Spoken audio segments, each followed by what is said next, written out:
더 자세한 뉴욕 증시 마감 상황 뉴욕일보 김태수 기자와 알아보겠습니다. 안녕하세요.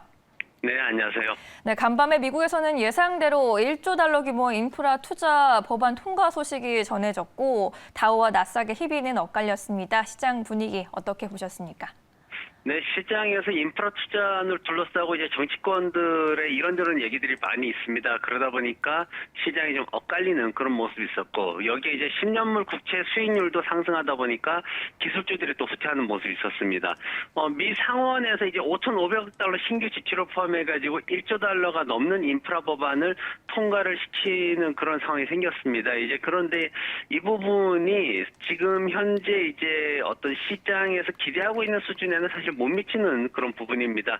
1조 달러 수준의 그 자금들은 도로와 교량 그리고 전반적으로 인프라 관련된 것들하고 기후변화 그리고 바이든 행정부에서 얘기했던 6G 산업 여기에 이제 조금씩 지원이 되게 되는데 아직 난관이 많이 남아 있습니다. 하원 통과는 하원 휴가가 끝나는 이제 9월 20일 이후에나 가능한 상황이 있고요. 그리고 하원의 낸시 펠로시 하원 의장 같은 경우에는 민주당의 3조 5천억 달러 규모의 투자안과 인프라 법안이 상원을 모두 통과하기 전까지는 하원에서는 관련 법안들 처리하지 않겠다. 뭐 이렇게 또 얘기를 하고 있어가지고 사실 실질적으로 대통령이 사인하는 과정까지 가려면은 아직 시간이 굉장히 많이 필요하다라는 거를 여러분들은 좀 아셔야 될 것 같습니다. 오늘 발표된 경제지표 관련해서는 비즈니스 낙관 지수가 예상보다 좀 하락하는 그런 모습을 보였습니다.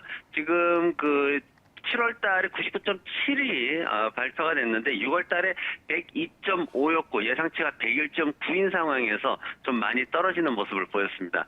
하지만 리테일 소매 판매 지수 같은 경우에는 강세를 보였는데 오늘 갭이 4%대 상승하는 그런 모습을 보이기도 했습니다. 레드북 소매 판매 지수가 16.2% 상승을 했는데 지난주 17.2% 상승에는 조금 못 미치긴 하지만 여전히 굉장히 역사적으로도 봤을 때 굉장히 강한 그런 상승세를 유지하고 있습니다. 인프라 투자안이 통과가 됐다는 소식에 전반적으로 어떤 투자 확대에 대한 이슈가 생기면서 유가가 2.9% 상승하는 모습을 보였는데 크루드 오일이 68불 45센트로 마감을 했습니다. 반면에 인프라 투자안 속에는 비트코인 규제에 관한 내용들도 좀 있었기 때문에 비트코인은 마이너스 1%대 하락을 보였습니다. 예. 이어서 업종별 종목별 흐름도 살펴보겠습니다. 오늘은 인프라 투자 관련 수혜 종목들로 매기가 쏠렸습니다. 기술주가 좀 쉬어가면서 에너지, 항공주, 산업, 금융 섹터가 올라왔네요. 네, 유가가 반등하면서 에너지 업종이 1.7% 상승을 했고요. 재료, 금융, 산업 업종들이 1%대 강세를 보였습니다. 부동산이나 정보기술 업종들은 마이너스 1% 내외의 하락을 보였고요. 산업별로 보면은 광산, 에너지 장비, 그리고 자동차 부품 같은 산업들이 2%대 강세를 보였고 반면에 반도체라든가 바이오테크놀로지, 소프트웨어 산업들은 마이너스 1% 내외의 하락세를 보였습니다. 시장에서는 이제 오늘 항공주들이 조금 이슈가 됐습니다. 항공주들이 델타 변이 바이러스 확산과 함께 지난 3개월 동안 약 한 15%나 하락한 모습을 보였는데 하지만 오늘 항공산업 측에서는 영국이 백신 접종을 마치면은 비행기에 탑승할 수 있도록 검역 요건을 낮추겠다라고 발표가 있었고 그리고 델타 항공이 10월 달부터 미국과 영국 간의 항공 노선을 다시 재개하겠다 이렇게 발표를 하면서 전반적으로 상승하는 모습을 보였습니다. 델타 항공이 3% 가까이 상승을 했고요. 오늘 이제 뱅크 오브 아메리카가 갑작스럽게 모더나에 대해서 이거 너무 고평가돼 있다 이렇게 또 발표를 했습니다. 굉장히 좀 원색적인 그런 용어를 쓰면서 이제 고평가됐다라는 주장을 했는데 근본적으로 생명공학 회사의 가치가 정당화될 수 없는 수준이다 이렇게 표현을 했습니다. 뱅크 오브 아메리카에서는 목표 주가를 현재 수준보다 75.2%나 낮은 115달러로 그렇게 제시를 했습니다. 모더나의 어떤 매출 그리고 향후에 개발될 백신들이 상당히 과대평가되어 있다라고 주장을 했는데 오늘 마이너스 5.7% 하락하면서 456달러로 마감을 했습니다. 쿠팡이 실적을 이제 발표를 하게 되는데, 내일 발표하게 되는데, 오늘 마이너스 7%나 급락을 했습니다. 바로 소프트뱅크가 오늘 실적 발표를 했는데, 순이익이 39%나 감소를 했습니다. 그런데 그 배경에 이제 나왔던 게 바로 쿠팡에 대한 언급이 좀 강조가 됐습니다. 실적 보고서 상에서 3년 전에 이제 투자를 했던 쿠팡이 3월 달에 기업 공개를 하고 나가지고 주가가 30%나 하락했다. 이 부분이 이제 부각이 되면서 오늘 마이너스 7% 하락한 36달러 70센트에 마감을 했습니다. 오늘 실적 발표 기업은 코인베이스가 있었는데요. 기대 이상의 실적을 발표했지만 장중에는 마이너스 3%대 하락을 했고 장마감 후에 1%대 상승하는 모습을 보였습니다. 네, 이렇게 종목별 흐름까지 살펴봤고요. 이번 주 주목해볼 만한 글로벌 이슈들 어떤 것들 남아있나요? 네, 이번 주 이제 내일은 소비자 물가지수 CPI가 이제 결국은 발표가 되는데 현 수준을 유지할 거다 이렇게 예상을 하고 있습니다.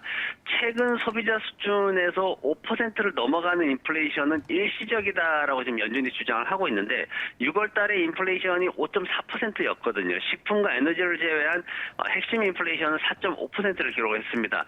7월 달에는 이걸 유지를 하든지 아니면은 0.1%포인트 수준의 미미한 하락 정도를 예상을 하고 있는 상황입니다.